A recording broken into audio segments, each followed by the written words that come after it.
Hi everyone and welcome to the new episode of Pharmacy Odyssey. In today's video, I'll be talking about pharmacy, the illustration of pharmacy, basically the diagrammatical representation, just to have an idea of what pharmacy looks like. And lastly, the factors that we need to put into consideration before setting up a pharmacy. So, let's talk about pharmacy.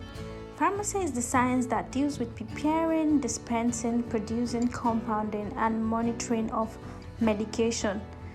This act is done by pharmacists. Pharmacist ensures the safety of medication and not just that, but the maximum therapeutics effect of medication. So guys, follow me to the pharmacy and let's see what pharmacy looks like. Here is what pharmacy looks like. We have computer, we have the pharmacy till, we have cabinet, we have code and cough section for kids and adults, we have supplement for kids, we have pharmacy banner, nutritional supplement for adults and ointment section. Like I said, it's just a diagrammatical representation of pharmacy for better understanding of today's video. Now, let's dive into the factors to put into consideration before opening a pharmacy. The first factor to consider is license, which is one of the most important factors that you have to put into consideration.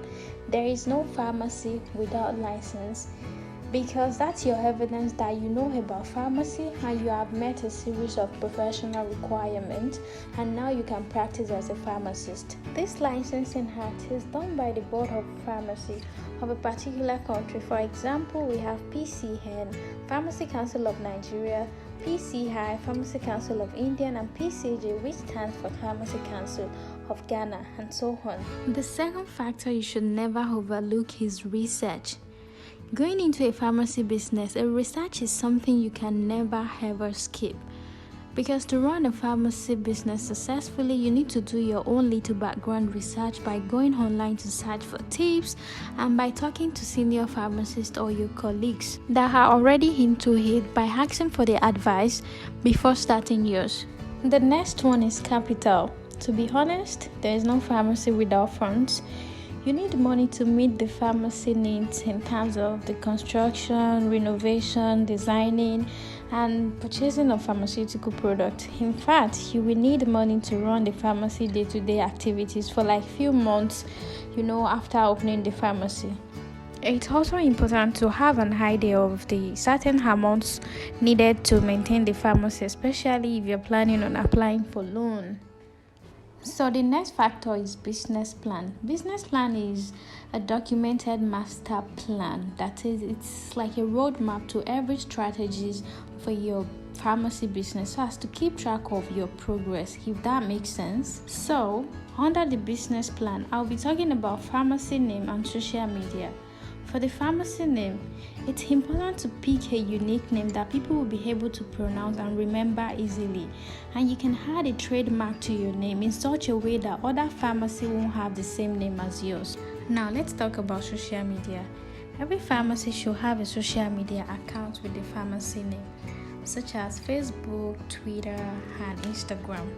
This will help patients to have direct access to the pharmacy. You can also have a website with the pharmacy name, with the pharmacy location, the pharmacy address, and all the services that is being offered by the pharmacist should be displayed on the website. The next one is location. Location plays a huge role in attracting and retaining customers. Like I said, attracting and retaining customers. We don't just want to attract customers, but we also want to have the ability to be able to retain the customers. So under location, I'll be talking about traffic. You have to be able to study the environment or the area where you want your pharmacy to be by analyzing the population to get the idea of the services to render. And the second one under location is the feasibility of the pharmacy. The location of the pharmacy will determine the sales of the pharmacy. It's not enough to own a pharmacy, but the question is the pharmacy feasible enough for people going and coming around the location of the pharmacy? Is it a prime location? The next one under location is opportunity. Is there any other businesses that can boost the pharmacy sales, such as medical laboratory, any health management organization, which is known as HMO? Is there any hospital, Is there shopping mall and so on, or anything that can increase the pharmacy footfalls? Then the next one under location is space. Is there a parking lot for customers? Will there be a space for the expansion of pharmacy as time goes on? Is there an office for patient counseling? Is there a storeroom for pharmaceutical products? These are the questions that you need to ask yourself. The next one is competitors.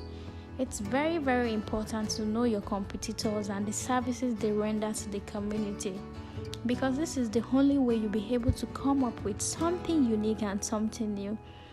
And by doing this, it will help you to retain customers. The next factor is hiring a pharmacist and healthcare assistant. If you're already a pharmacist, hiring other pharmacists will be a thing of choice. But you definitely need an healthcare assistant that are well trained and can carry out some basic things at the pharmacy, such as handling prescription, checking vitals, and educating patients.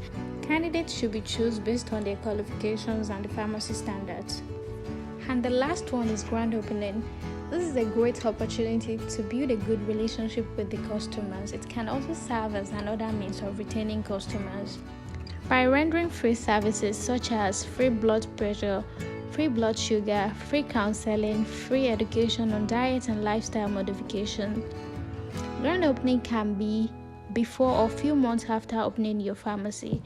It's your choice. So guys, remember, this is just a summary. There is more to look into when it comes to opening a pharmacy. For those of us that want the full notes, check the description box below and click on the link to download the full note on my LinkedIn. Or better still, send an email to me to get the full note. Don't forget to like, comment, subscribe, and stay tuned for more videos about pharmacy. And in case you have any question for me, let me know in the comment section below. I promise to answer all your questions. Thanks for watching, and I'll see you in the next episode. Bye.